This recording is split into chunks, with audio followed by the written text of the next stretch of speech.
terrain this. That's where Brian's role as cameraman starts becoming the role of the tracker. You'll see with a lot of the game drive vehicles, the guys have got the tracker sitting in the front corner, and it's a very important, because a lot of the animals walk on the roads, so you want to see they're spotting holes and sharp sticks and things like that. Look at this beautiful old dead leadwood tree. Stop. Ah, beautiful postcard skies this afternoon.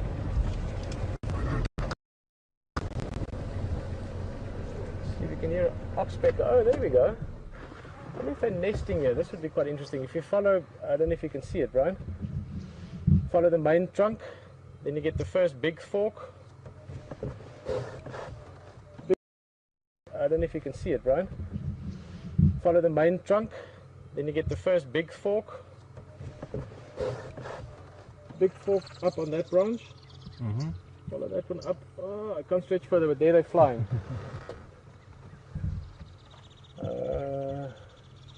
Just flown off. But there's a nest from, it looks like oxpeckers, which is interesting. They've gone inside now. Oxpeckers we always just see. That's a different, that's a warbler. A red-billed woodupoo that flew through there. But the oxpeckers, we always see them on animals, on buffalo, on impala, on giraffe. Yeah, somewhere around that is where they were sitting. Just there actually was where the bird was earlier. But what's interesting, I mean, it's quite a logical step if you think about it. But what is quite cool is that oxpeckers, when they build their nests, they line it with animal hair, because that's where they spend most of their time. They grooming animals, cleaning ticks and things off them, exoparasites.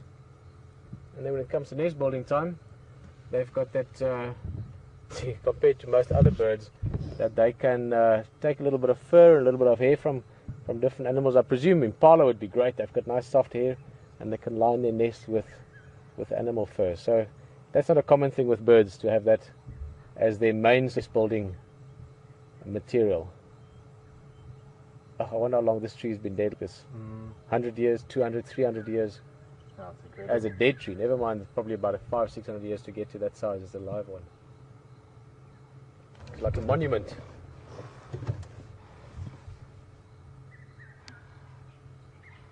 There's beautiful bird sounds calling away.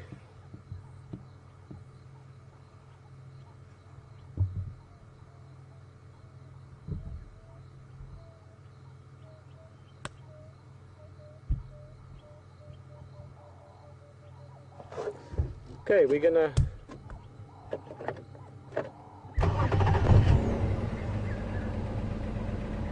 move along.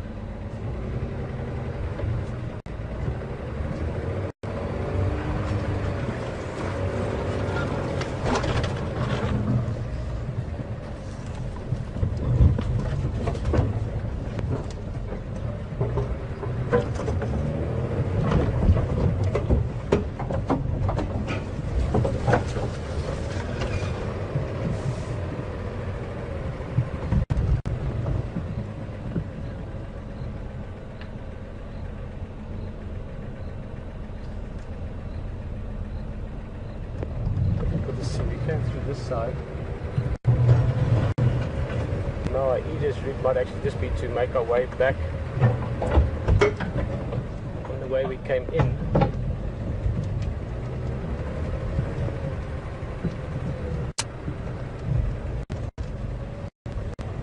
Which is sometimes, look at such a lovely area. Just go a little bit forward.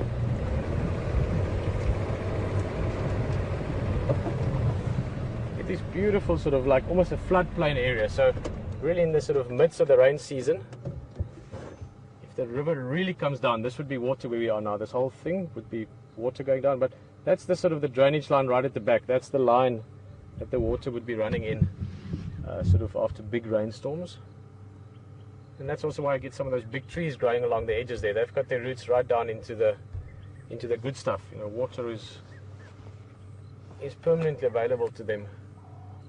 You get those beautiful big jackalberry trees amongst other species. Trees, I can never drive past one without looking for a leopard in its branches, and truth be told, on many occasions, look for it and you will find it. And make nice thick shade. Just to rest.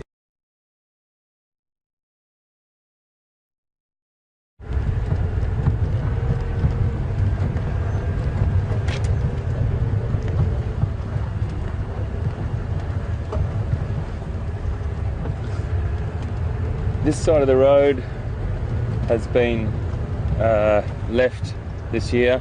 This side of the road had a controlled burn, and this new flush of grass is coming through. There's been a lot of animals on here feeding on this new green pick, or this fresh flush of grass. Unfortunately, it's a little quiet now, but we've seen some great wildebeest and zebra through here in the last couple of days. I'm just heading down to Treehouse Dam, where I'm yet to see that hippo. Haven't seen him for the last few days, so I'm not sure if he's moved on or if we just didn't wait around long enough, but I'm pretty sure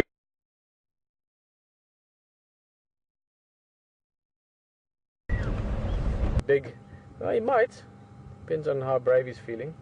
But also the male nyalas obviously have those horns that potentially can be not dangerous, they can be lethal. I mean, they could not only injure him, they could kill him. So not impossible for big leopard to take these guys, but not a young male like him. He'll be a little bit wary of that still.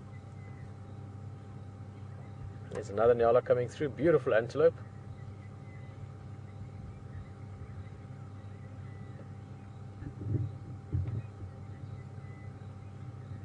I wouldn't be surprised if they're heading down for a little drink at that little secret pool that we found.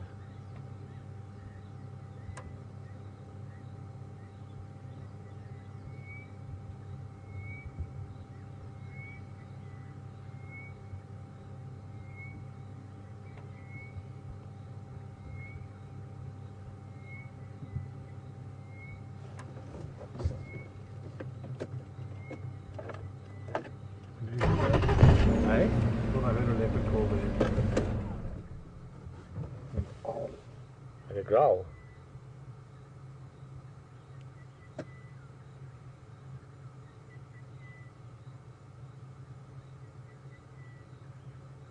Brian thinking he heard something there. Yeah, sounded like a... Let's listen.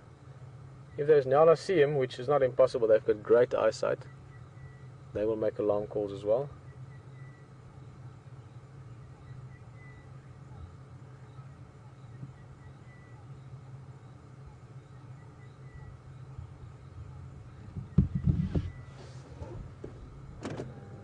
Maybe later.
Beautiful afternoon.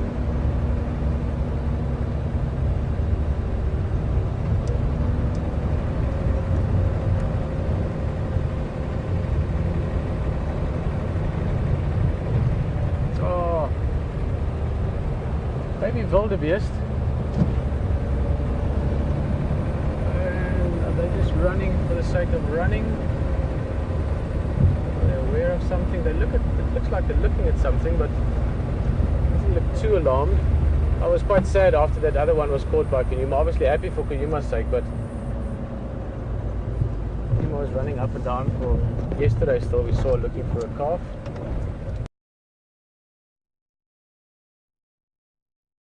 Oh no, it's one of the ridiculous five, you know, the stones, the grass clumps, It looks the very tree suspicious. clumps. It looks like a head and shoulders of a, I thought like quite a sort of a reddish coloured lion. That's what I thought at first, but it's just a bush. Maybe we don't have to feel that silly. Maybe that's what the wildebeest were looking at. Because they didn't look alarmed, but they looked aware about something. You know, they were sort of checking out something and decided to rather give a bit of space for themselves. So, who knows? Maybe their eyes were also playing a few tricks.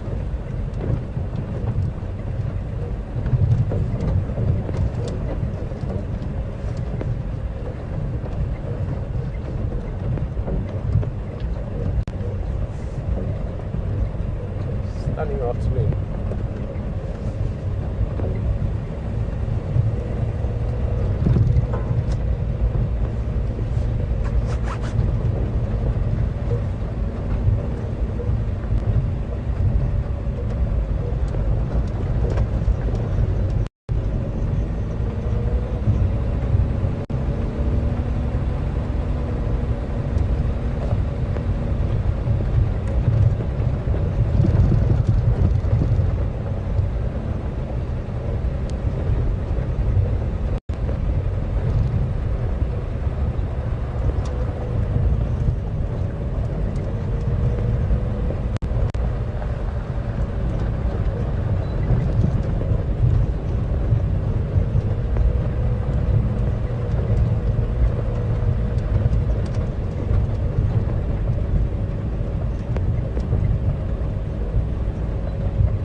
Stations again. Summer was down. Any updates?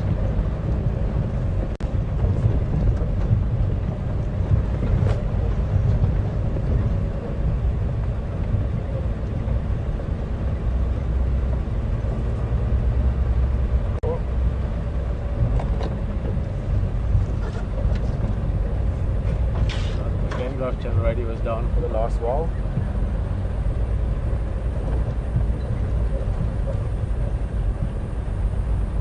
Radio was down for the last while. Nothing new.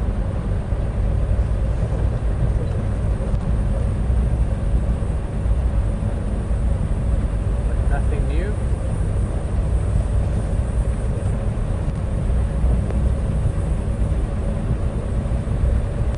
We're just looking around now. HD again.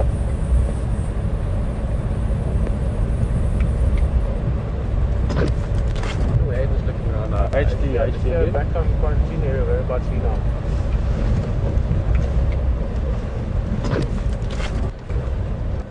Yeah, just here back on quarantine area, whereabouts we now? Okay, perfect. Yeah, now I'm just going to go around here. Look down towards Gary Water again a little bit later. Then it pops out somewhere. Okay, perfect. Yeah, now I'm just going to go around here. Look down towards Gary Water again a little bit later. Then it pops out somewhere. Right, well HD is going somewhere that I was thinking of going later, so it's good to check where everyone's going. He's checking down towards Twin Dams. Right, well, HT is going somewhere that I was thinking of going later, so it's good to check where everyone's going. He's checking down towards Twin Dams. Good area to check.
Game with this kudu herd that we've seen a few times. Oh, there we go. Bumpy one there. Oh, nice bit of game with this kudu herd that we've seen a few times. Oh, there we go. Bumpy one there.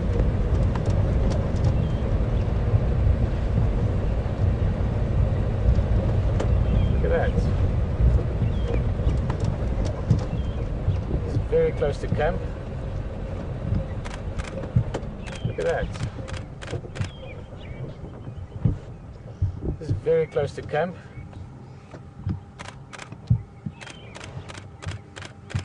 It gives you a nice idea of how much bigger they are.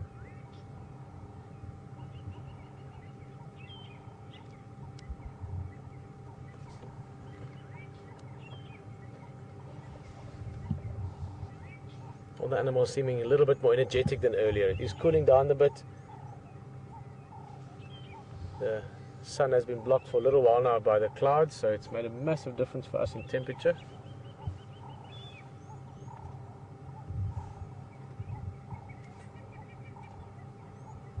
You can see a little bit of extra life in them.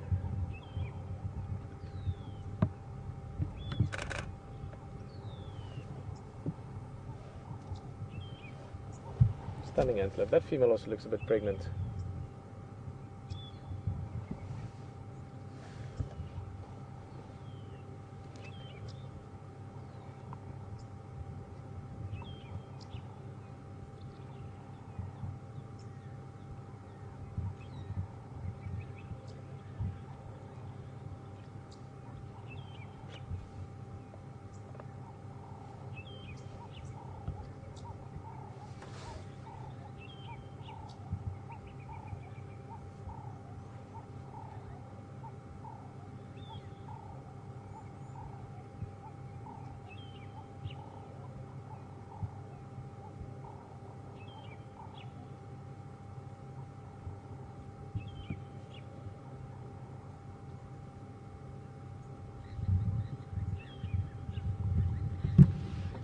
Lovely part of the afternoon.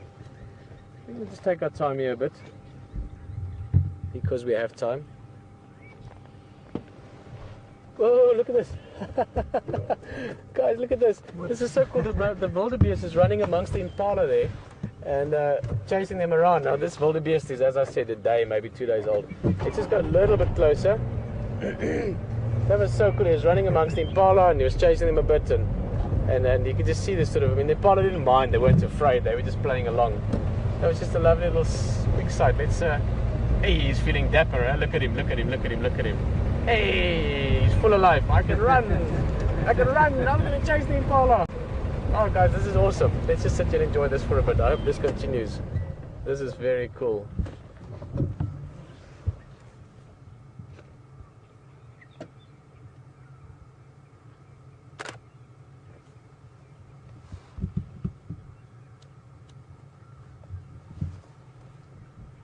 Let's see if he does it again.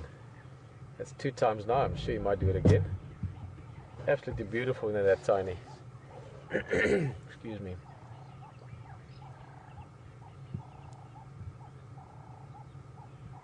There we go.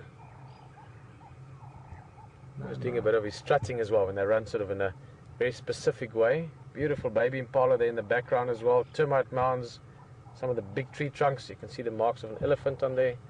So much to look at, so much to enjoy around us now.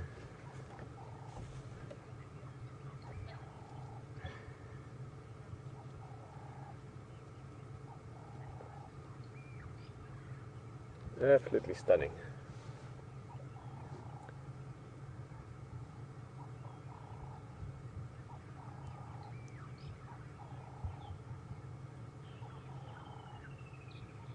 Exactly like little kids, Anne.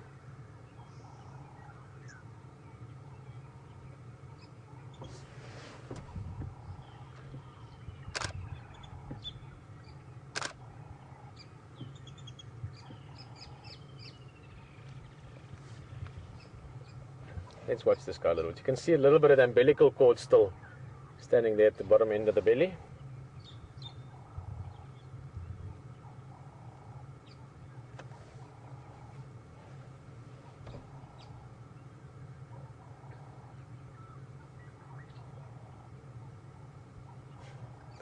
Now it's got to rest.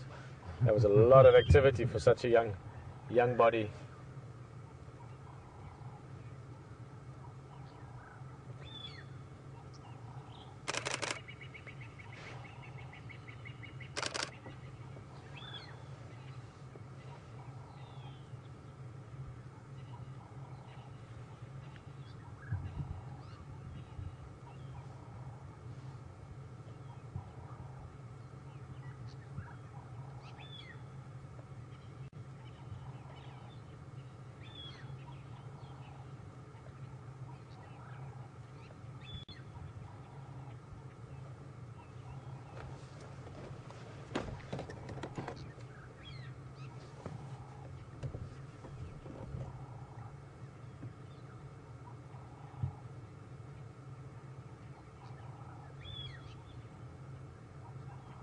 Ephraim again?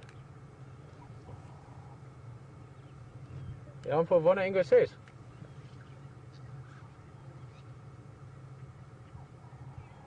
Oh, okay. Sharp, I saw this side. Come on. That's just Ephraim, but he's in an area too far for us to get to, or area that we can't get to. We're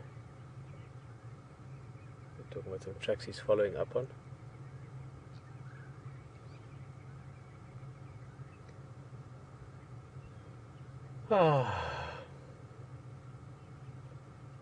It's good to be out here.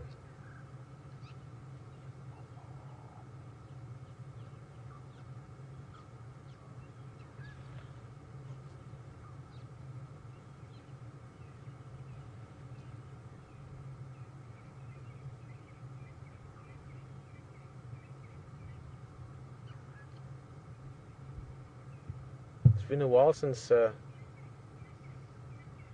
maybe a small thing for many of you. I mean, many of you won't even really care or know what I'm talking about now, but it's been a while since I've been this touched by a specific animal's scenario, if you want. That wildebeest cow that we were just looking at, the one that's got a calf with her running around full of life. The other one lost her calf yesterday morning to a leopard, and trust me, I'm the last one to say I'm so sad for the calf, because the leopard needs his food the same as everything else does, and I'm totally into that. I grew up in Africa. That's part of life for me, but this specific cow has just touched me greatly. I told my wife this morning about it when we spoke, and I just said this specific little story has just really touched me in my heart. And I was just wondering, I mean, we all think animals just sort of go along, no thinking, no nothing, and that's not true. I've seen enough wildlife now in my life to know that animals have got more going on than just a sort of beat of survival, food, sleep, procreate. There's more to it for all life. I think we as humans would be extremely arrogant or naive to think that we are ignorant. Maybe we're the only ones that can think. Yes, we can reason, and we can build spaceships that fly to Mars, and technology that does amazing things, obviously. But I've seen too much caring and too much closeness between animals, and especially animals and the young, to think that they are just mindless creatures running around. I know that, and I'm sure many of you, or all of you, would agree with that to some extent or another. I just found myself again, I wonder if she's missing that little calf.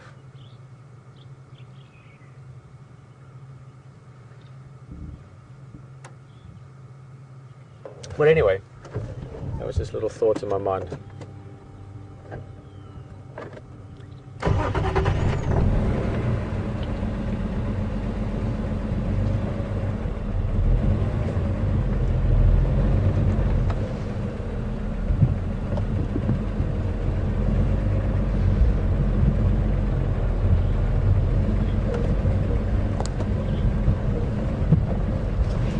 Hello Donna.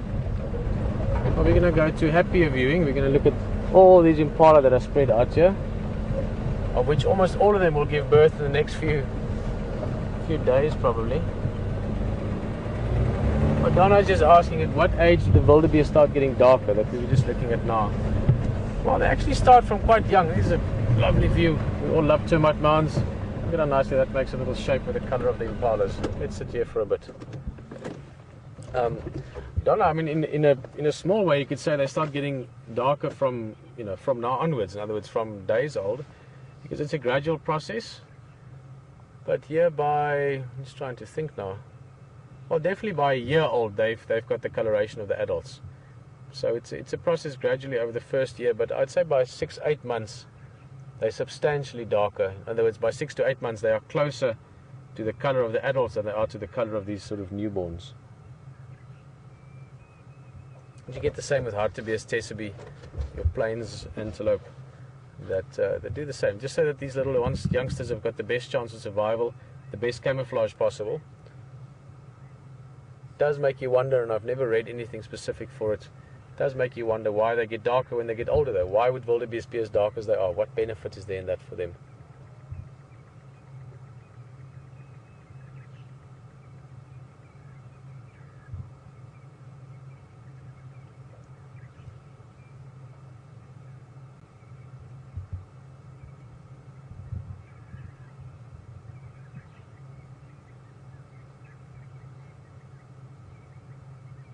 Hi Maureen, good question. Just asking or wondering if the wildebeest, will they or will they not protect their babies from big cats?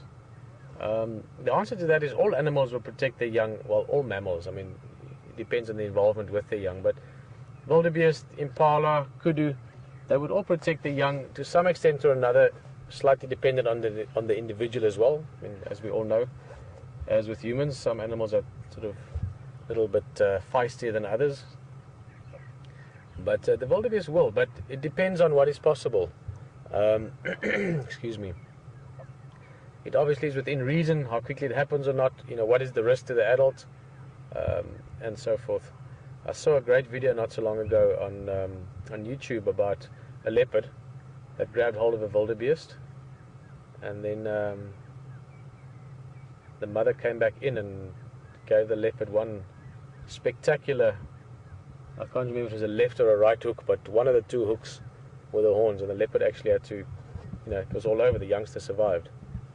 So it does happen, but it really is circumstantial and depending on the individuals and all those things. So sometimes with success, often not.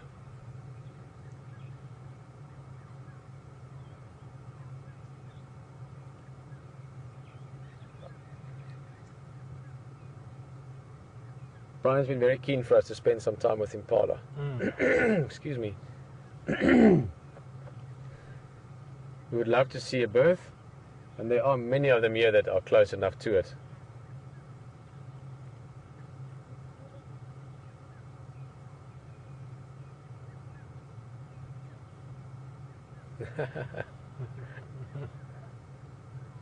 Beautiful ram in the back there, big male. We spoke about this individual earlier. He's got, I would say, certainly above average size horns.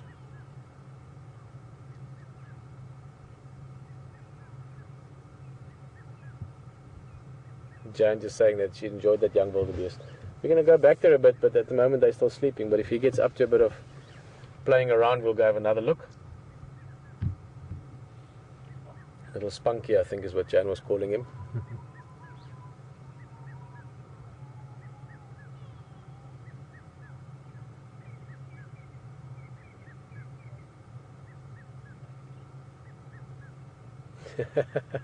Yeah, no, I think I share that sentiment with you all.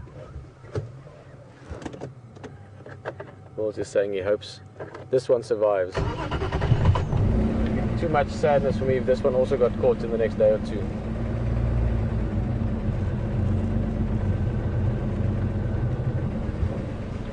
But as I mentioned, we are very close to the lodge. I just saw we're looking at the signpost there. We are right at Voitela Lodge. Oh, this is going to be a good sky. To get a bit of colour on that. And Voitela Lodge, even though there are obviously people and guests here, it is such a free-flowing area for wildlife. I have seen over the years elephant, buffalo, hippo, lion, a lot of leopard, cheetah. I'm trying to think, wild dogs. Not in the lodge, I've seen wild dogs here, but those things I just mentioned, I've seen inside the area of the lodge. Back in the day, before I was grey, and that's so much to say. I'll still tell you guys, sorry, we've been joking around in it, so this is off the topic now. But exactly. Brian is an exceptional beatboxer. I am not an exceptional rapper at all by any means, but we might still play with that. Brian is amazing with it. We have lots of fun and entertainment from him. But anyway, what I was going to say, back long ago before I was grey, and I guided at Voitela, it would actually walk guests back to the, I don't know what to look at. We've got this amazing sky, we've got impala around, there's a couple of little lambs in front. I think the lambs are winning. And we would walk the guests back to their rooms, especially at night after dinner, because it was quite a long walk. The furthest rooms were a good 200 yards away from the lodge. And in the spotlights you would see all those animals over time. So even though we are right here where there's sort of a human footprint, that human footprint is so much part of the nature around it, the same as these trees, the same as these impala, same as we are, and vice versa. It's such a big thing for me that people must sometimes think of us not separate from nature. People so easily separate us and separate what we do from nature.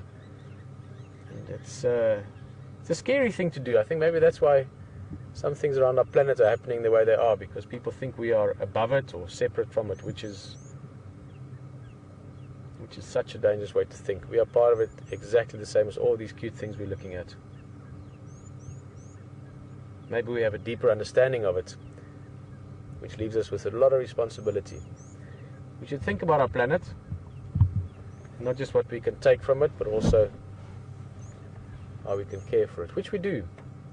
Which is why, for me personally, it is such a huge privilege to be part of this project. What we've done here, Wild Earth, I've always been a massive fan of what's going on. Graham Wallington has become a very good friend. But to be part of this, in conjunction with National Geographic now, National Geographic is a group, or I almost want to say a personality or an entity that has done so much for our planet in the positive way. So just while we're sitting here and we're sort of in awe of all this beauty around us, I just thought I'd mention that I am extremely happy, extremely privileged and extremely proud to be part of bringing this to you in such distinguished company.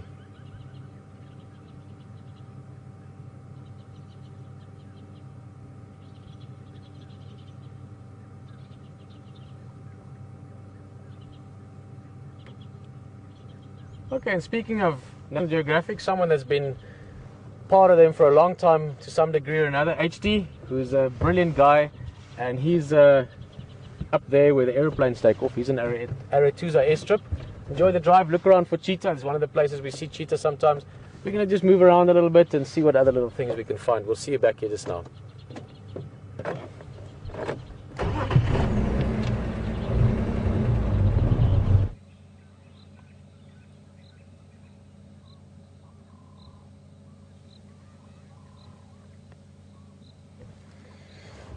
Well, I've just come across to Arathusa to go where no man has gone beyond before. Well, not really. We haven't been coming over this way for a bit, just because it's been a bit tricky with the weather, and going a little bit too far away from cover for us has been always in the back of our mind. So today is a beautiful day, and I've just come up to the airstrip here. If we are going to see cheetah, it's potentially going to be in a habitat like this, very open on the edges of the airstrip and down on the other side as well.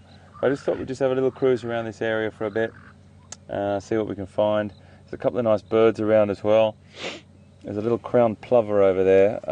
It's a tricky one to see, but we have seen it before. Just give a little wing display over there on the other side. I'll just get up a bit closer. There's a couple of them. They're doing some lovely wing displays at the moment. Oh. Except they just flew off. Right, we will come back to them. Birds. Yes, old birds. They fly, don't they? We'll come along or across crown plovers again. Common resident. Just thought we'd have a little look around this area. I know Pete's been with some lovely wildebeest and particularly with calves and impala with calves. Always beautiful to see those youngsters getting their feet, getting their legs and exercising and getting their strength and growing. But I am on the lookout for something else at the moment.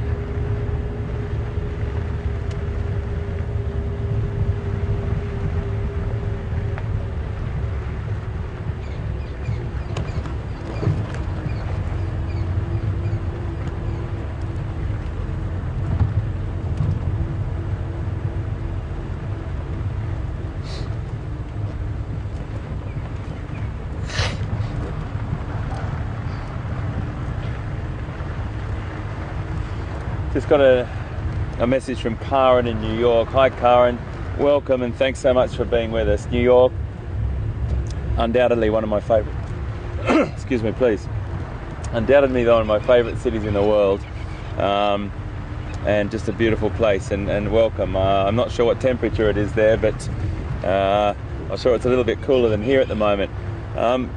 Karen, your question is about whether we go out on a specific drive for cheetah. Well, we don't go out on any specific drives really for any animal. We probably go to habitats. If we hear that something's around, like we get a message on the radio that there's cheetah on this area, or if there was lion or whatever, we would actually go to that area. We have a certain code of conduct that we work with the other guides, that just we get into a queue and we wait and we give everyone their fair share and be very fair about it.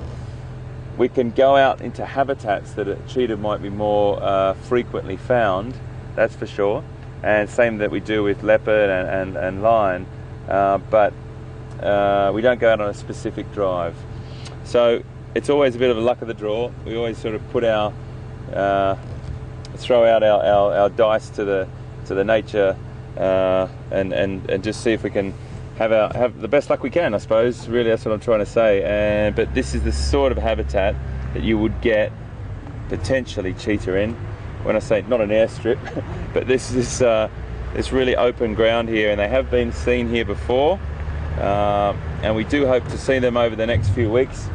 We're really going to maximise our chances by coming down in this area more often, but also keeping our ear to the ground when it comes to hearing what the other guides pick up, because the Arathusa guides come around through this, seeing as it's their patch, a lot more, and they will always let us know.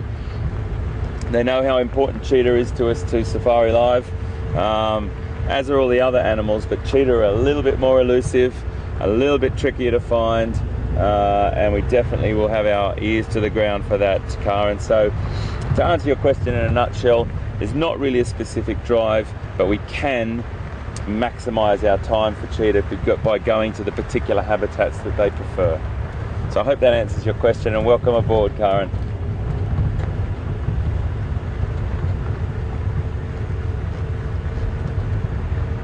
Just going to poke our heads in down at this dam here and have a little look.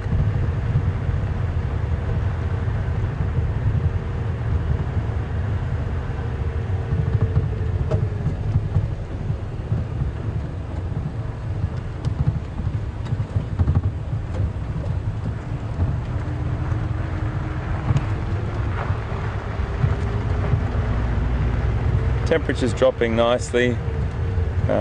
Definitely time for predators to start moving.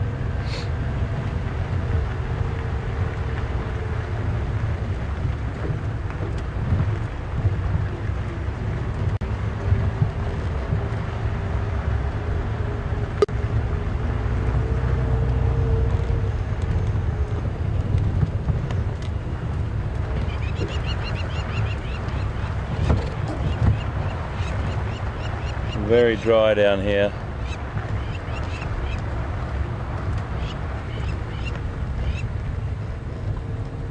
That's that crowned plover just there. Let's have a little look at him. They just run across the ground there. There's a pair of them just there.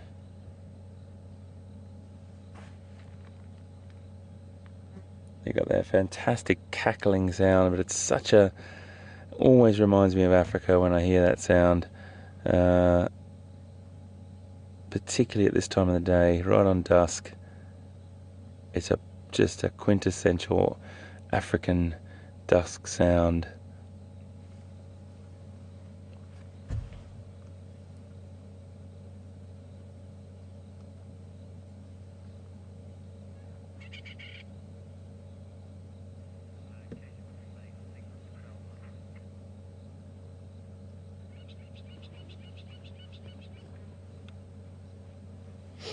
So I still call it the old name, crowned plover, but it's actually, the new name is crowned lapwing. I might have it here, I think, in our little bird ID. That's what it looks like up close and personal. That lovely little black crown on its head there. That's an adult, that's a juvenile, just a little bit more dusky in its appearance with yellower legs. And this is what it sounds like.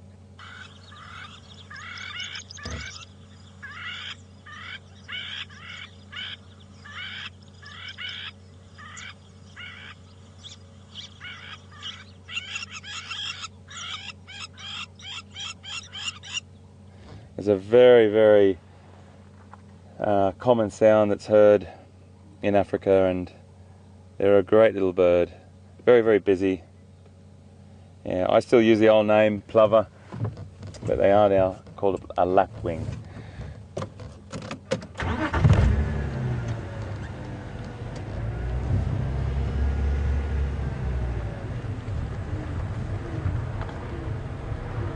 I might just venture down that road there, actually.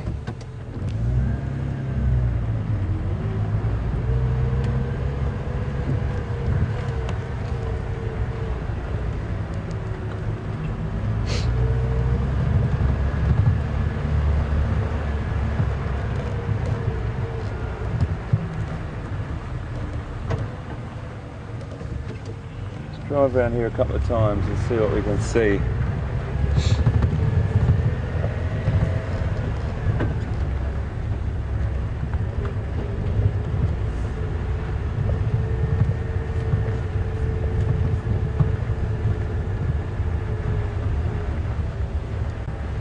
Just got a tweet from Deb in Connecticut. Hi Deb, and welcome aboard to you as well. Good question, and absolutely no problem answering it. It's a question about, do cheetah prefer open country because of their speed?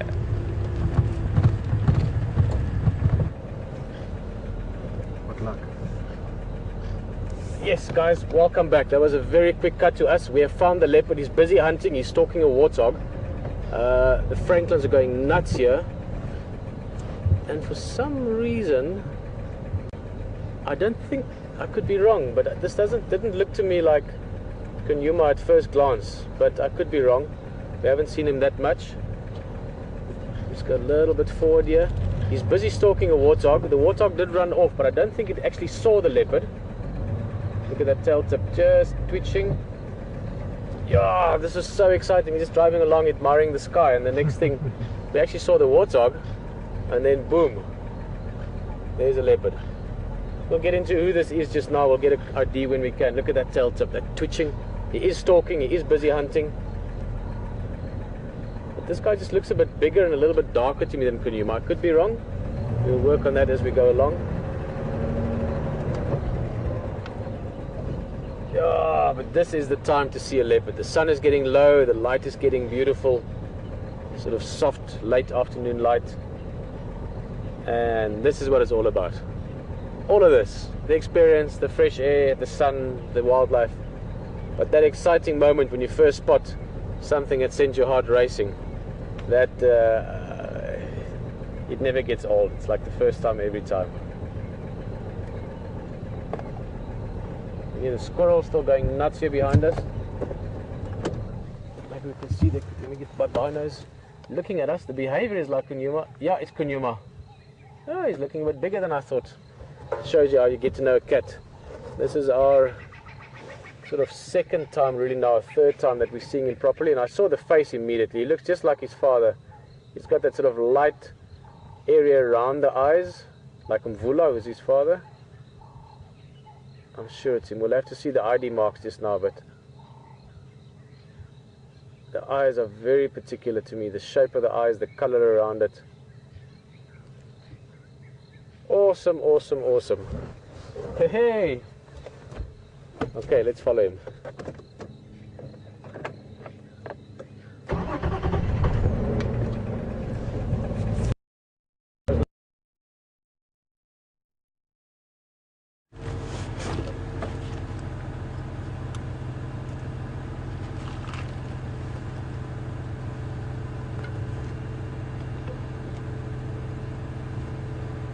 Okay, we're just going around bit by bit, stopping and having a look. It's very quiet, some wildebeest, a few impala. It's a great place just to have a look and just take your time. We're going to creep around here a little bit further, and just see what comes up. I know Pete just had a leopard, which is fantastic, and it was, I'm not sure if he's lost signal or if he's lost the leopard, but I'm just going to go back to that question we had, that tweet.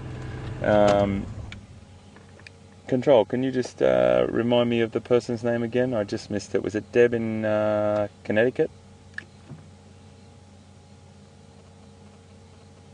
Please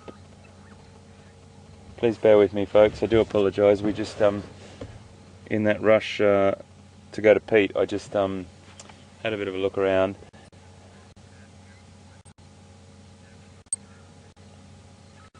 Copy, thanks. Yes, it was Deb tweeted us from Connecticut, and Deb, to come back to your question, turn my radio down there.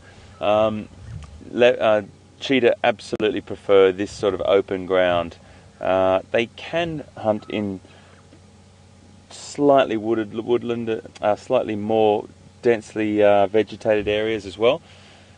They prefer this open ground because of their speed, because of that's what their key weapon is, or their best skill.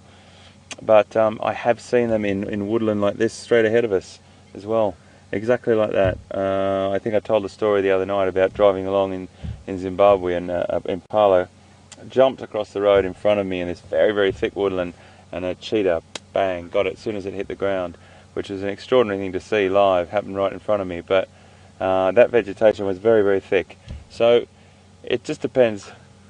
Just depends. So I'm going to head back to Pete, because hopefully that answered your question, Deb. And you're exactly right. They do prefer this open area if they can. So we're going to go back to Pete. He's got Djuma again, which is fantastic. We've had him for a couple of days now. He's a fantastic leopard and very tolerant. And I think he's got good pictures. So we'll see you soon. And this proves my theory. He's not bothered at all by the vehicle. At all by the vehicle. He's curious about the camera. Just going to move away, give him some space.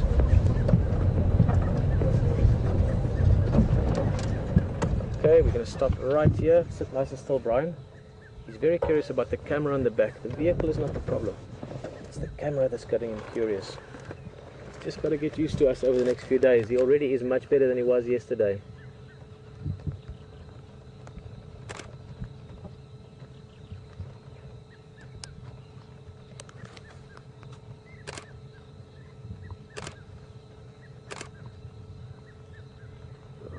Gorgeous.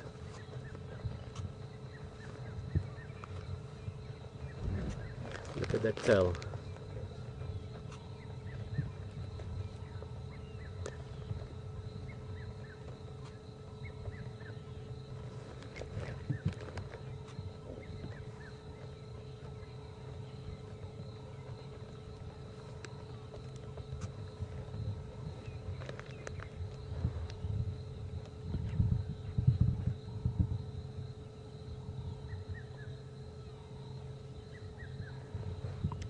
What he's smelling, something that he's smelling there.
Not smelling anything. I don't think it's the warthog. The warthog went the other way.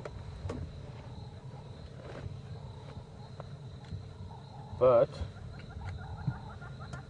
it is exciting. He's heading up towards basically quarantine area.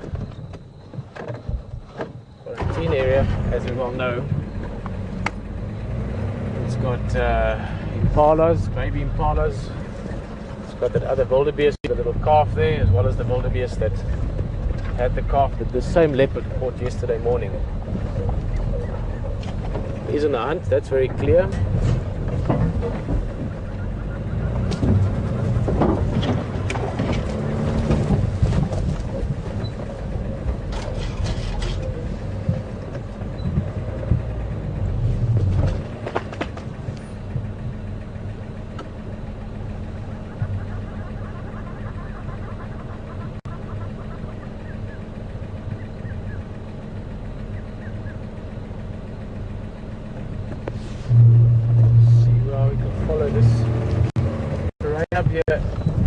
Bit tricky.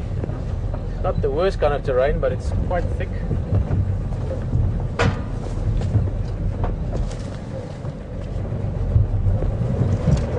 So right, there's a log. Let's climb over that. Gorilla used to, especially with her second litter, with in Djuma. She used to be in this area a lot, the specific little block we're in now. Let's just sit here for now and see what he does. Lots of stopping, looking, listening, very attuned to his environment, smelling. Obviously the key element for all predators really, but especially for leopard, is surprise. They need to know about the prey before the prey knows about them.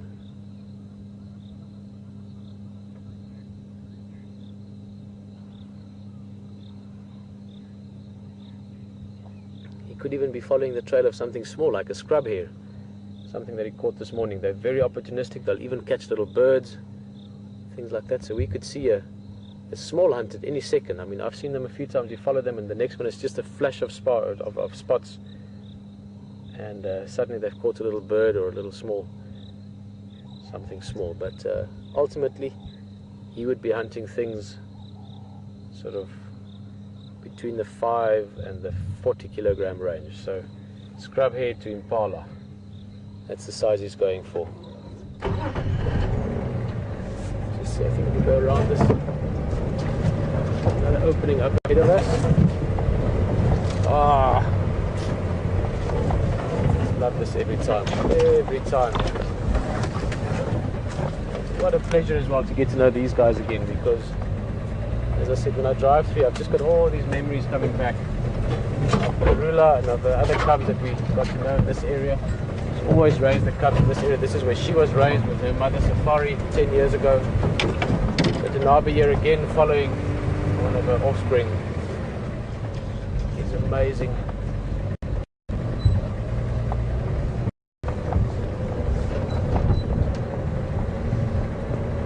Right, so he's moving just there. Got a bit more of this thick stuff, and then we are coming up to, well, actually there's first a bit of almost worse terrain, then quarantine, which is the best kind of terrain.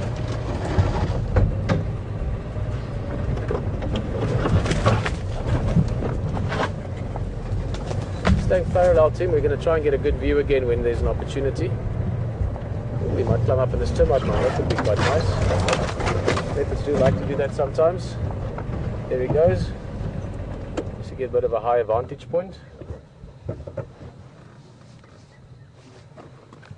Oh, look at those eyes, eh? Sure.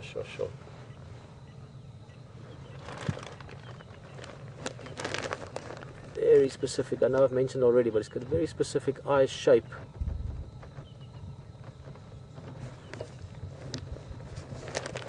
Not just the lightness around the eyes, which is one thing, but even the shape, the angle of them, the almost an almond type shape to the eyes, which is lovely. Yeah, is he going to climb up there? No, maybe. perhaps not. It's not always the case, but leopards and Karula loves to do it, so obviously her cubs pick it up from her.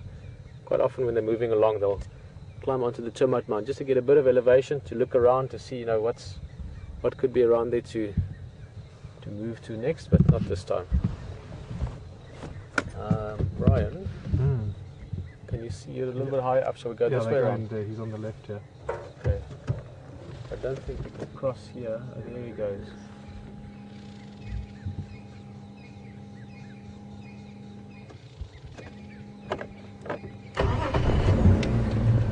See, I think there's a big log in there.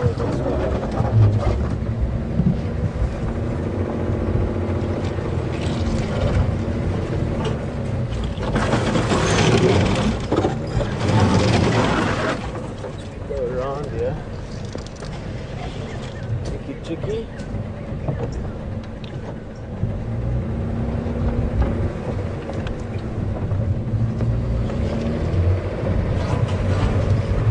Rain like this. Don't want to lose him. Yeah, luckily, well, just reminding me that they did paint these Land Rovers in impenetrable paint. I think we can get through it. You scratch it. That's brilliant for us. Right. Yeah, so that way up. Back here.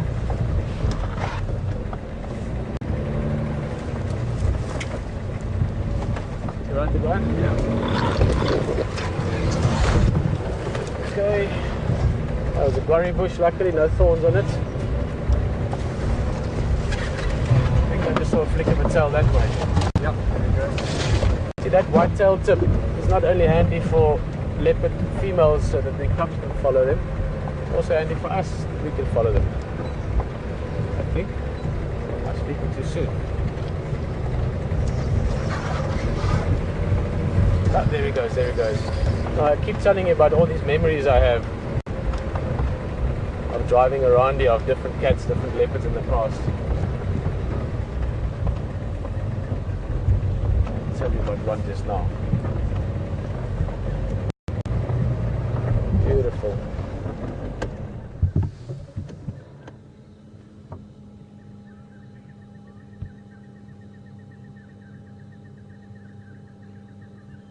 Yo, that's gorgeous. That was beautiful, just the way he stood, the way he was poised, the tail tip. And he's got a lovely face. He really does have a beautiful, almost... what's the right word? I was going to say almost an exotic face for a leopard in this area. He's got really almost the shape of the eyes are quite special, and I don't want to go on about it, but I know people think that leopard all look the same, but leopard do look a little bit different, and this guy's got beautiful looks.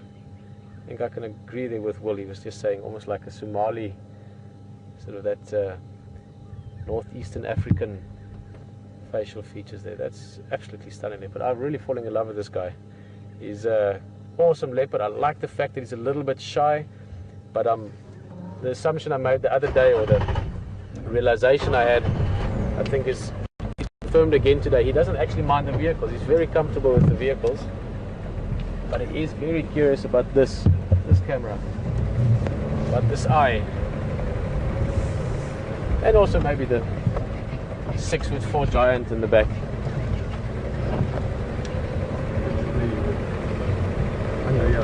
Brian is not a giant, he's just tall. Got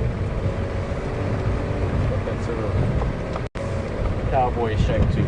The more Brits in the butt. Not to go on about Brian, but there's a definite reaction to this, what's going on here.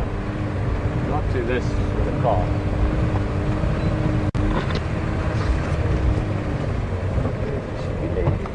Let's just quickly go. We're not quite close to the road now, so I'm going to move up ahead. We're going to sit and wait in front of him.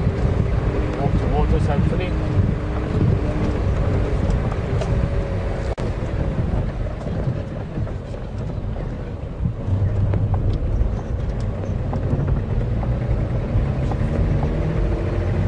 Should be popping out just ahead here somewhere. See him? just sit here for now.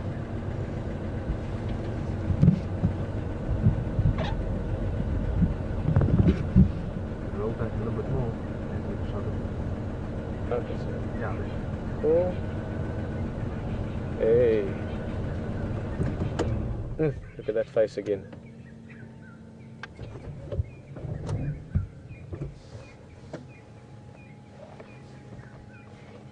I still get to know certain spot patterns on this guy's face, but for the moment I can just recognize him just by seeing him from pretty much looking like his father. Yep.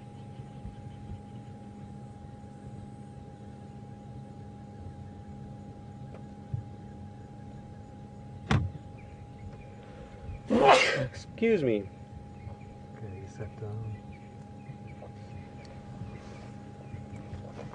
Let's see if he moves again. Oh, he's grooming now, huh? What do you think, Brian? Should we go closer? Oh, it's not actually a bad view. Let's sit here for now.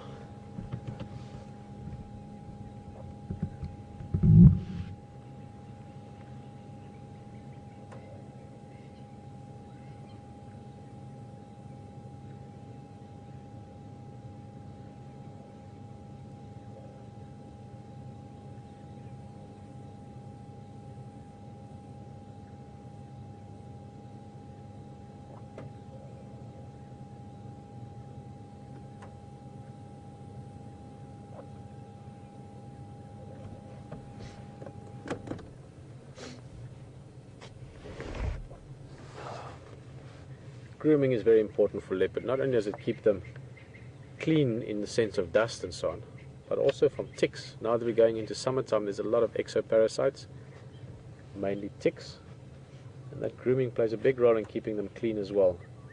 And you'll see them often doing this, while moving even, stopping a bit, grooming a bit, moving on again. And then they will have parts of the day where they groom a lot. But leopards are always immaculately clean.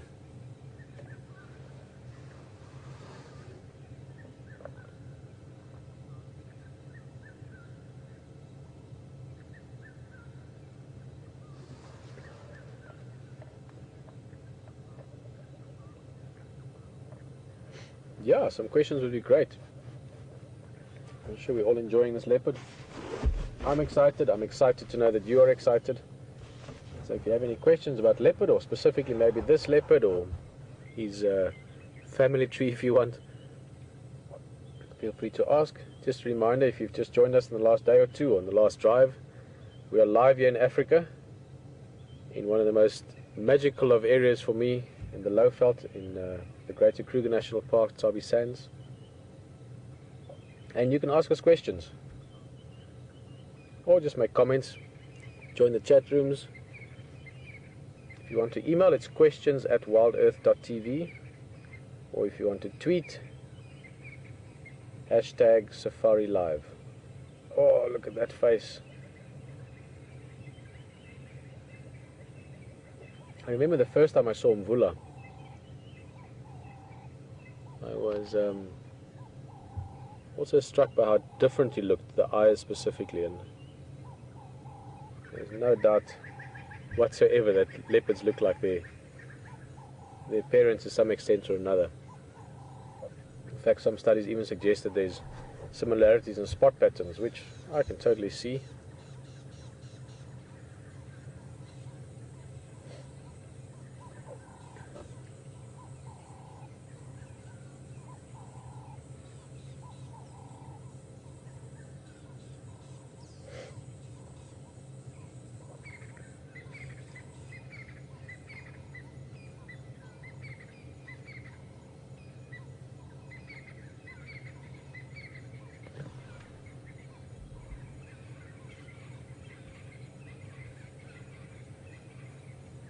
Yeah, Pamela, definitely. If it's an interesting question. Pamela's just asking if Mvula, who is the father of this leopard, came across him now. And keep in mind, this leopard is about 2 years old. He'll be 2 in about a month from now. So he's in that stage of becoming independent. He's not fully independent. He's still living in his mum's territory, so he's still living at home. But he's left school now. He's now going into the wild world. And Oh, they're just beautiful when they move like that. So beautiful. And Pamela's just asking if Mvula, his father, would tolerate him. He is also still within the territory of his father. Keep in mind that male leopards don't really have much of a role to play in the raising of the cubs, well, any role. But in this area, in Sabi Sands, there has been a few cases of males seeing or being seen with their cubs in the course of their sort of growing up time in the first 2 years, even sharing kills. I've personally been lucky enough to see back with Mission and Duna, Karula and Yambili Jordan, them tolerating each other. And so yes, Pamela, there are examples of seeing this, so it is possible that it'll tolerate them. As they get older, less and less so. Well, that's what we think. I mean, ideally or ultimately they just leave the area, so who knows if they bump into each other again later. And in this specific case, who knows how all this works. You know, there's so much that we don't understand about ourselves, never mind about other animals. And I'm sure Mvula doesn't know what he looks like, because he never checks himself in the mirror, although he drinks water. I've seen leopard drink water, walking up to water, looking at the water, and I don't think it's necessarily because they're fishing. Point I'm getting to is when Mvula sees this leopard, this specific one we're looking at now, I would be amazed if there is not some kind of recognition. And I don't mean that necessarily as in a mirror image of himself, although it's quite astonishing how similar looking they are. But I'm sure Mvula must see something of himself in this leopard, the same as we do in our offspring. I refer to this every now and again. I was very, very fortunate and very lucky to become a father a second time 6 weeks ago. What day is today? 6 weeks ago on Thursday. Or something 7 weeks ago. Time flies. And there's something inherently great about seeing your offspring. In my case, a little boy, and you recognize certain aspects of yourself and of your partner in him. And that's not necessarily just because we know what we look like. I think there is something much deeper on an emotional, instinctive level where we recognize each other. And I think, in my opinion, Mvula would have that connection with this leopard, especially with this leopard when he sees him. That could be Mvula 6 years ago.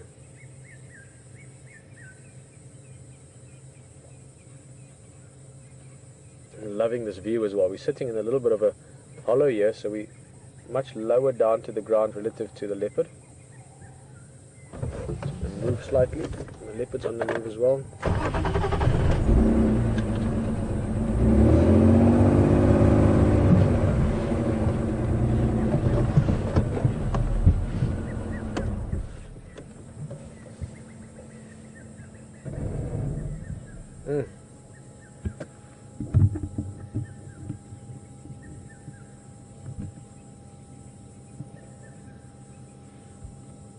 So fluid when they move.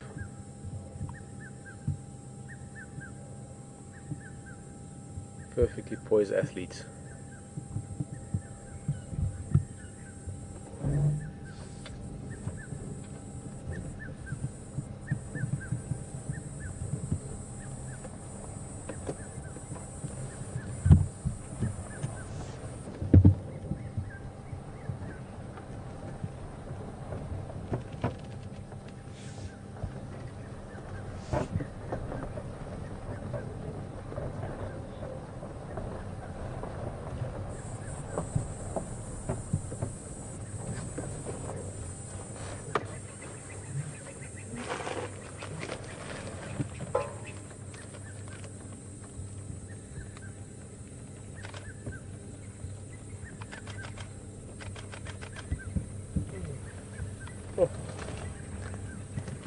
Magic on the move. Right behind us now. We'll have to just give him a little bit of time to walk down. He's on the same road just behind us. It's a question there from Pat, very good question. Very interesting one. Would leopards, let's cross the road so we can follow him. Would leopards be able to recognize other leopards from the scent? And I would say almost certainly. Now, I wouldn't say that Karula would recognize Kuyuma's scent 6 years from now if she randomly smelt it. But if you scent marked somewhere, even his tracks, oh, beautiful track there in the sand, even his tracks, she would recognize it from that. They've got glands in between the toes that they can pick up scent from. Keep in mind, animals have a sense of smell that we can't even imagine. Male leopards would recognize female leopards in their territory from the scent. That's why they mark. Obviously during sort of estrus behavior, you know, when the females are going into heat, there's more scent, accompanied to that. But leopards scent mark all the time around the area, exactly to do that, to tell other leopards that we are around.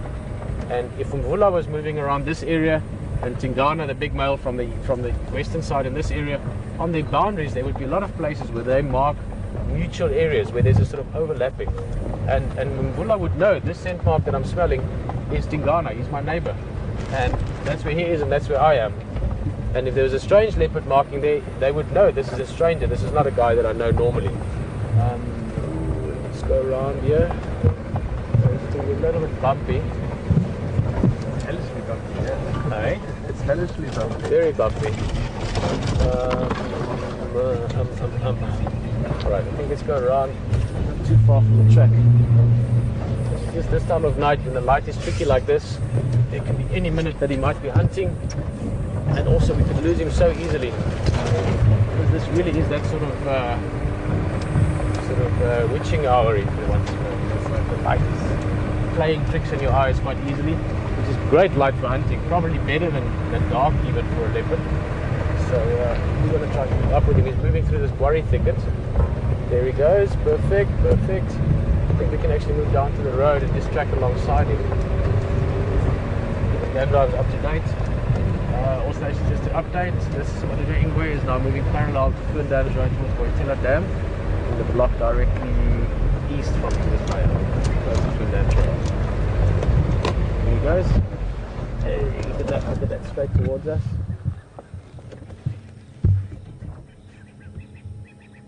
Amazing.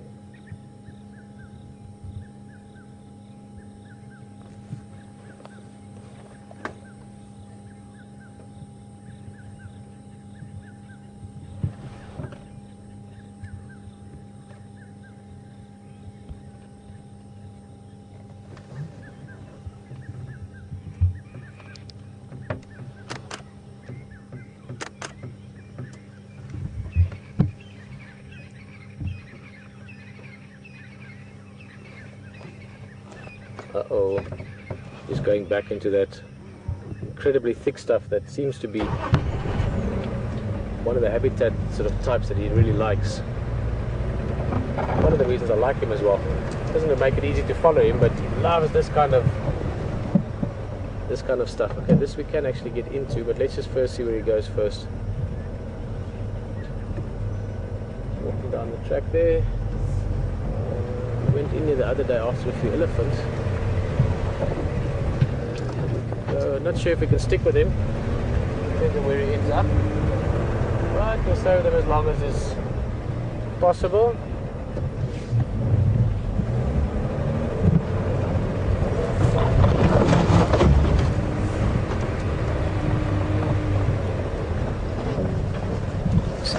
There he goes. Just disappearing behind the trees.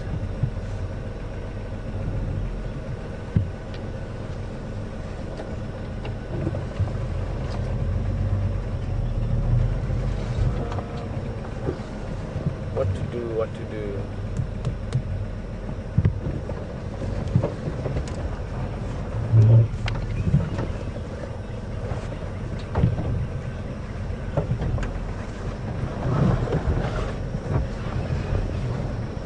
Elephants broke all these branches the other day. We're actually watching them when they were eating here.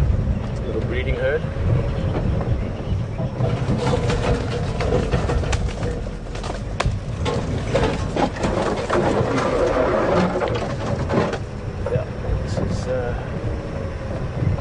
Leopard disappearing act number 1.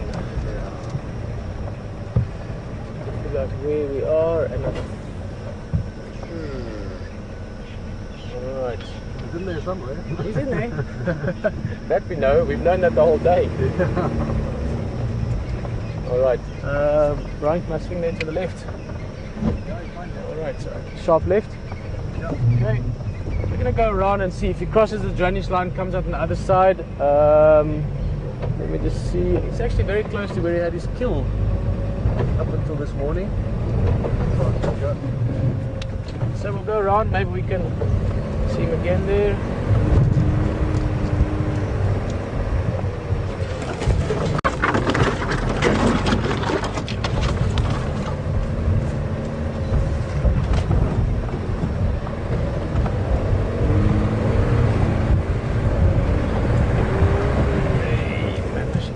Lock first, hold on.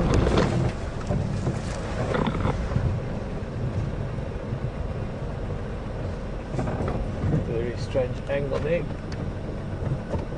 Okay, hold on a little bit.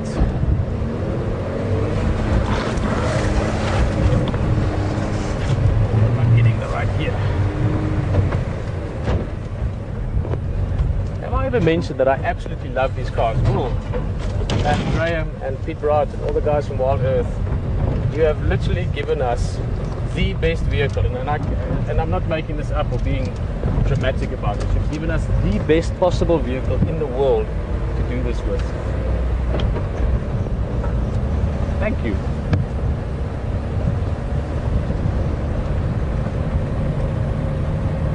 I don't mind driving them. I love driving them. So thank you for trusting me with them. And I don't mean that I'm being a little bit facetious. I've driven vehicles like this for a large part of my life in terrain like this. I care deeply for vehicles, but this is the best vehicle in the world for doing this with. Maybe even the best of the best, the Djuma, because the Djuma, sort of, I've said before, she sort of rolled into it by now. You know, she's done a lot of this. I've spent a lot of time in the seat, and she seems to just do it, you know. Alright, well, I can't promise we're going to find this leopard again. I can promise we're going to try. We've been trying the whole day and we succeeded in the end. Lady luck playing some role in that, as always with leopard, as always with wildlife, and maybe go as far as saying as always in life. But he was heading into this stuff, which we could spend a whole day looking for him and not find him like we did today. Not a whole day, but many hours. Maybe he pops out, maybe we find him on one of the little tracks we found in there. We're going to check it now. HT, I think, is probably also heading slowly back in this direction in general. He was quite far out to the west this afternoon. So let's see what the rest of the evening brings. We've got, oh my goodness, time does fly when you're having fun. It's 21 and a half minutes to go. Precise. We are working on very strict times now because we're all gearing up for and getting ready for the Big Cat Week with Nat Geo. So you know, we're getting down into the little nitty-gritty details of exact timing and, you know, beginning and ends and so forth. There's the alarm call. That's what I was expecting. That's where he went in. Whoa, what's that? There's something up in the tree which is interesting. I just saw eyes up in that big jackalberry. I wonder if he had a little bit of food left. I don't think so. Remember, he left there this morning. HT was with him when Nahina arrived. No, I did heard a Franklin just... I did heard. I must remember that English is a second language for me. I was talking about... No, I'm just kidding. I did hear Franklin calling in here. So it could be from the leopard, but when I shone the lights in the tree just now, I saw eyes that were bigger than like a bush baby. They were bigger than... so I'm a bit curious. Maybe this brings us back to that question just now, where the leopard can recognize each other's smells. Maybe Karula's in the area, smelled that he's been around, climbed up the tree to see if there's food left. Maybe he's back up there. We're going to try and see. So we have to navigate. The terrain always looks much more scary at night when you're going through the bush. Whoa, it feels more scary at night as well when you go to funny angles. What's that? There's movement. Up in the tree, what's that? Something big. I can see the branches moving. Oh, it's a leopard. Which leopard it is, I don't know. Maybe him, maybe another one. Wow, guys, he's like way off the ground. Look at that. It looks like him. That's where the carcass was earlier. Maybe he's just seeing if he forgot any little snippet of food. Look at that. That's beautiful with the sunset behind. Yeah, you got up there quickly. Quicker. No, that was quicker than you could say. Let's go around to the other side. Yo.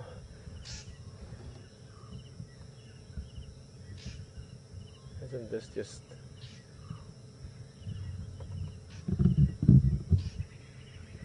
One of the things that used to be almost sad for me is to see these beautiful things and only sharing it with a few people. And trust me, it's great. You meet some amazing people guiding, but I always hope that I could share it with more people. People close to me, people that I don't know yet, but that have a similar passion for wildlife. And what a spectacular opportunity to do it in this way. Hey, hold on. That's incredible. He's standing almost sideways there.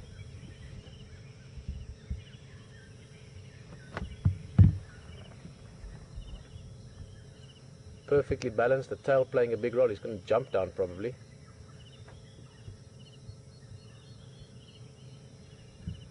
Yo! Just on behalf of everyone, Brian, great job. I know that a lot of people are thinking that right now. It's not the easiest thing to follow a leopard coming down a tree. I'm just going to go a little bit forward. Sorry guys, I'm trying to multitask here.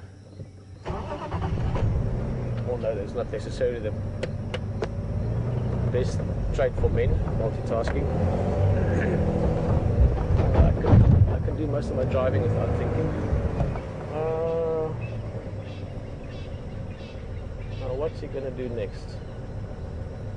There he's coming into the drainage line. I've got him there again for a minute, just a glimpse. Brian, yeah, sir, I'm going to try and get him again, but he pops out. He's going to pop out here. Yeah, we're going to have to turn in order to stay with him. Sorry, we're going to have to go back onto that awkward little angle there.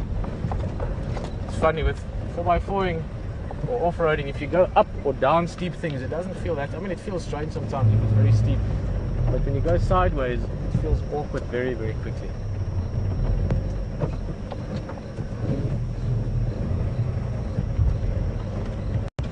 Okay, let's see. It should be about coming out now. He was heading up here.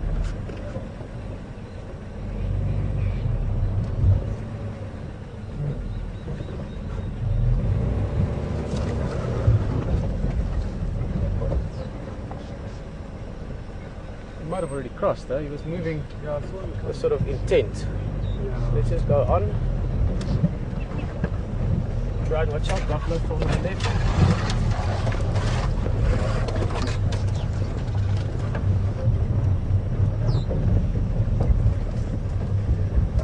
You see him? No, it's somewhere here. Yeah, he was just crossing round about here if he went up the bank, but I mean, oh, there we go, there we go, there we go. Awesome. Too much light on him. He is hunting, so a little bit of light won't affect him, like just sort of off the edge of the light there. I'll leave more than that. Yeah, I might actually try and grab my torch. Oh, look at that.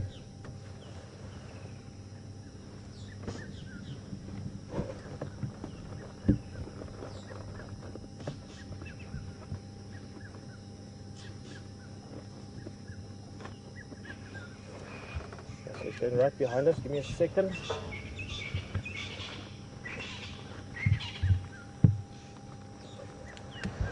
Got a little handheld torch which might actually serve better for this purpose.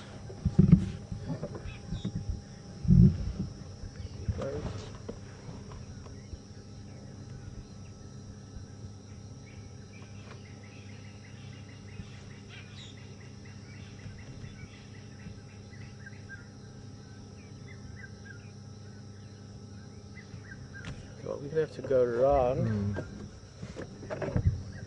See if we can catch up again. Actually brilliant. We were talking about this the other day with HD. These days the torchlights you get in relatively small sizes are incredible. And for this kind of close proximity stuff with a leopard, told me 10 years ago you'd have a little torch the size of your hand and you could follow a leopard with it through bush, I would have laughed at you. Now, it seems to do the trick. Okay, well let's see, somewhere around here, we just sit tight a little bit.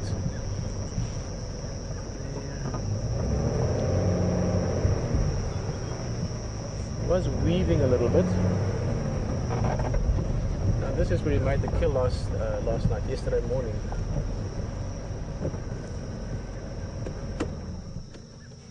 Going to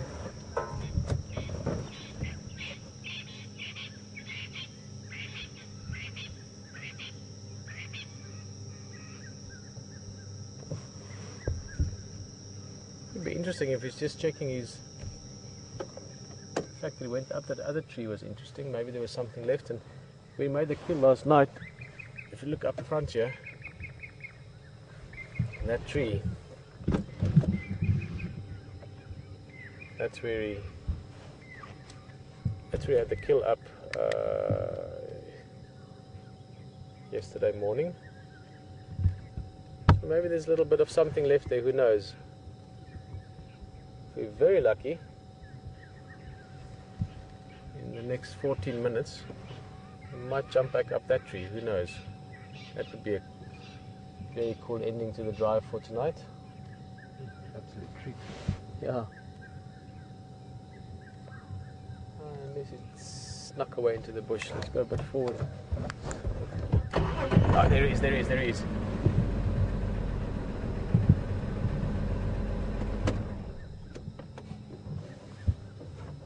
Just going to walk right into the lights.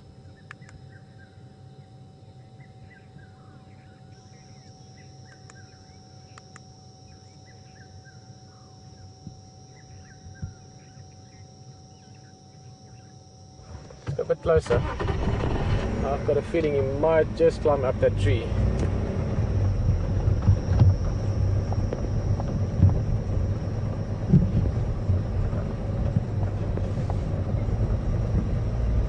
There he is at the base of the tree. Get my head out the way.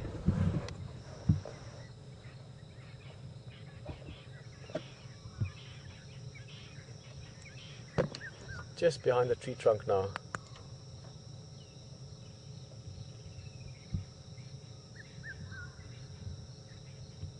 There we go. Come on. Spoil us.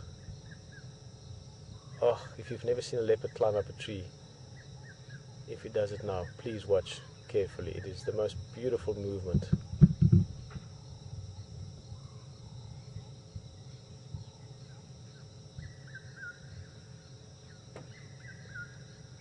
Yes, yes. Oh.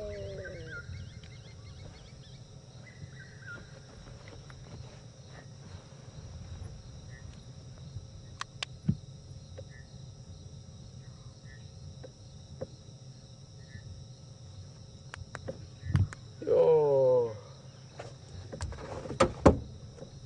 Sorry. Just checking. Did I maybe forget a little snippet of food? Oh. Guys, I'm going to just turn a little bit because we're going to be able to get this leopard not only up a tree but against this last remains of the sunset. Ah, this is spectacular. Wow. Brian, can you get that? Oh, yes. It's just the natural light now. Oh, mesmerizing. Okay, he's coming down again.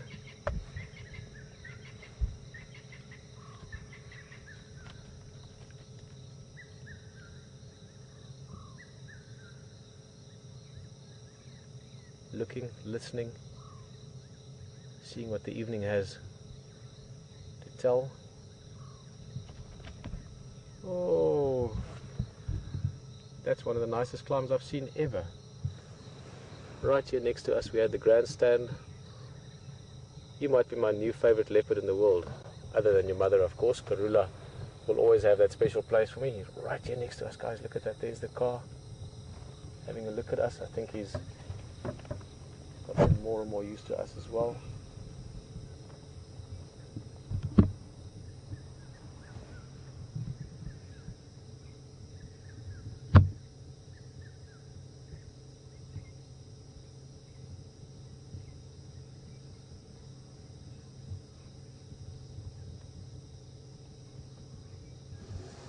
You know what? After that amazing sighting and amazing time with him, I'm going to let him walk off into the dark now. He's moving around looking for chances, hunting. Donna was just asking, what do they rely on most when hunting? It's a combination of everything, Donna. It really is a, call it like a holistic impression of the environment that is created by sight, smell, sound, touch even. They rely heavily on touch when they start stalking.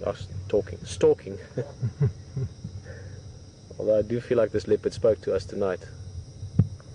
Yo, that was... What a treat. What a yeah. Guys, I just have to share with Brian as well in the back here. I can hear just the way he's speaking that he's got a big grin on his face. I think for every person that's ever dreamt of doing wildlife camera work, one of the things you envision, one of the things you know, like I used to play serious tennis when I was younger, and I hope to one day win Wimbledon. As a wildlife cameraman, you hope to one day film a leopard climbing up a tree like that, with the sky behind it, climbing down, I mean, right into camera. He's looking down the barrel as he landed. Yeah. And Brian, I think if you could have dreamt it even bigger, you might not even have been able to hope that you would not only film that, but they would share that live. I mean, that is so cool, guys, that you're sitting from around the world. Donna, that was just asking a question now. You know, we've got questions from all around America and Europe, South America, South Africa, Namibia, all these places. That was something, that was something good. Very good.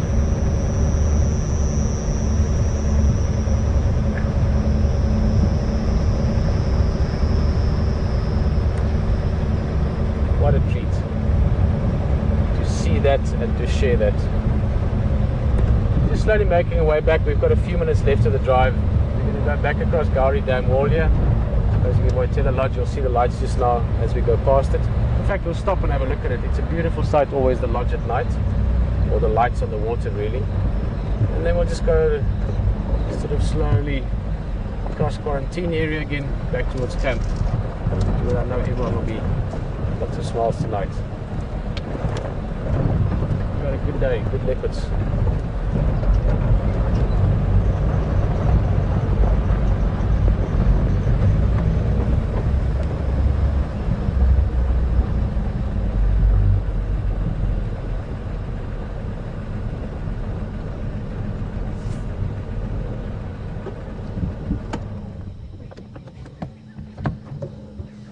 Well,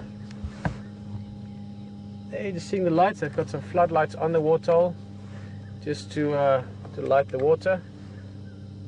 Still a bit of sky left. The lodge lights in the back.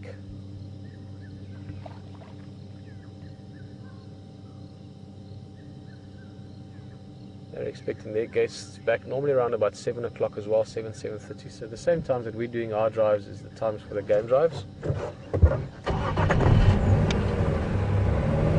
Well, I'm hoping, just going to check how far HT is. It would be great if we could say goodbye together. He was out far in the west.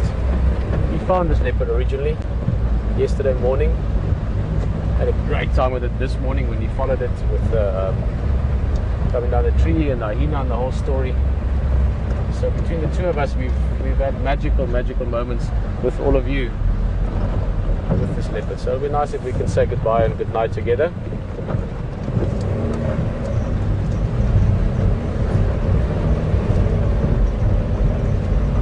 Alright, perfect.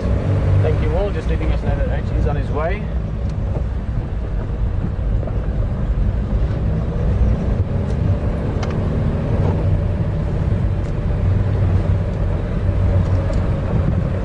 I'm going to just quickly give H a call.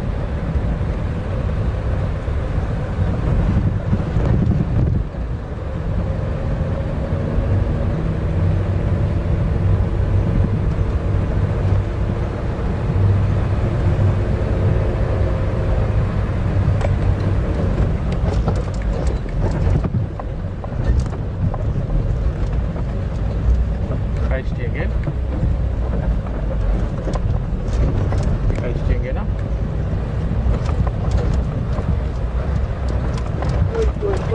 Wait. Sorry guys, bumpy section.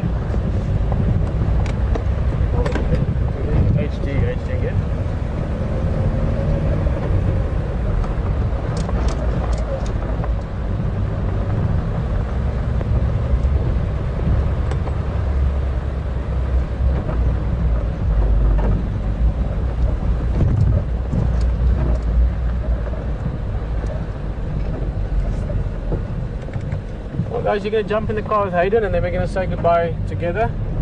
So I'll see you again very shortly. Texting again.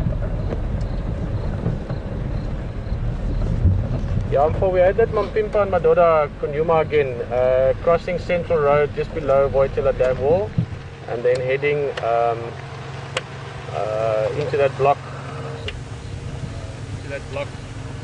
South, to the western side of Darikatla.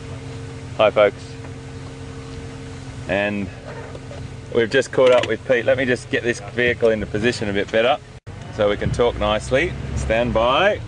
There's a little bit of manoeuvring here and we can talk nicely. There we go. Hello my friend. You've had a fantastic time by the sounds of it. I've had an amazing Hey day. there bro, you all good? And yeah, I mean, I was just saying it'd be nice to see. Tell me about it, tell me what happened. Well, I'm going to cut right to it. It was one of the most beautiful visual images I've had a leopard climbing up a tree. Long story, we found him here, we're driving down, we were looking up and down as you know, and we did a bit of interesting driving to get in there. And found him in here. He was stalking a warthog ran off, followed him, you know, all the usual beautiful, you know, sightings, and he's getting more used to us as well. Yeah. He's old 6'4" in the back here. He was having a look at him once or twice with the camera lens. I think really it is, and I mentioned that to people, that lens, yeah, that eye that he sees, he's more curious about it. Absolutely. And I just had lots of sort of memory flashbacks. Yeah, yeah. And then he went into the stick stuff, and we followed him and guessed that he might be going in there because we could see the tree in the bottom where you had the kill, and you know where you had him this morning still. And then we went around on the other side on the bank, and he was up in the tree, so we saw him climbing down the big jackalberry. The same one? The same one. He went to check if there's any snips left. Right. And then he climbed up, and so it was really nice in the thick stuff. And then we guessed that maybe if he's checked that, he might check the tree that he had the original killing, where you spotted him the first time. And he said that's where you saw it, and sort of preempted it, and he went there straight. So we're sitting in the perfect place, saw him climbing up. We had a little bit of the sky still. So, you know, the sky at the back was backlit, and we even switched the lights off, so you had this almost mystical form at one stage. Beautiful. Long branch, leopard walking on it, like what you imagine. You know? Yeah, great. And you showed me a picture the other day in Uganda, like that, but with dark sky. And beautiful. And then he climbed right down the trunk and jumped down. As he landed, he looked right like this at us. How fantastic. In the barrel, you know? How brilliant is that? So yeah, and we just let him walk off into the distance, and now we can get to say goodnight together. So yeah. Isn't that great, mate? Good Isn't day. that great? Very good day. I have to say that lens thing is very, very true. When I had my lens up to one of the lines the other night, just as we cameraed off, and I took a couple more photos, she looked into the lens, and she sort of gave a little bit of a mock look at me, and a bit of a vocal. But anyway. Yeah, and when you're looking through the eyepiece, that leopard or lion can be close. I think that's about the time for tonight. It's been an awesome day. I've got a smile about this big on my face, and HD's got one of those really quiet, content smiles on his face going into the big one. We're going to talk about this tonight around the fire. As always, guys, such a pleasure to have you with us. We wouldn't be able to do this without you. So thank you very much for getting us to share this with you. Absolutely. Thanks so much, everyone, and we'll see you tomorrow morning at 6 o'clock African time. Cheers, guys. Bye, guys. Start